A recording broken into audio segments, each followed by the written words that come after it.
അപ്പൊ നമ്മള് ഇത് കഴിഞ്ഞിട്ട് നമ്മള് നേരെ കൊച്ചിയിലോട്ടാണ് പോണം. കൊച്ചിയിലേക്ക് വീട്ടിൽ വരുമോ? ഇല്ല, ഇത് കഴിഞ്ഞിട്ട് നേരെ കൊച്ചിന്റെ വീട്ടിലോട്ടാ പോണേ. ഞാൻ കൊച്ചിന്റെ വീട്ടിൽ നിന്ന് എന്റെ വീട്ടിൽ വരുമോന്ന്. നാളെ ഒരു പരിപാടി ഉണ്ട് ശരിക്കും. അത് നാളെയാണ് നമ്മുടെ പരിപാടി.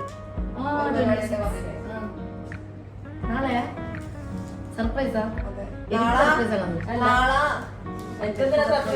നാളെ ഞങ്ങക്ക് ഒരു പരിപാടി ഉണ്ട്. അപ്പൊ അതിന് ചീഫ് ഗസ്റ്റ് ആയിട്ട് ഇവളെയാണ് വിളിക്കുന്നത്. അതിപ്പോ പുറത്ത് ആരോടും പറയില്ല, ഇവളോടും പറഞ്ഞിട്ടില്ല. ഞങ്ങക്ക് രണ്ടുപേർക്ക് മാത്രം അറിയുള്ളൂ. പിന്നെ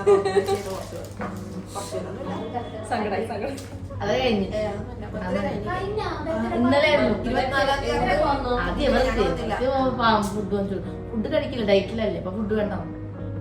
അപ്പൊ അവള് അരപ്പവന്റെ അരഞ്ഞാണ് വാങ്ങിത്തരാം.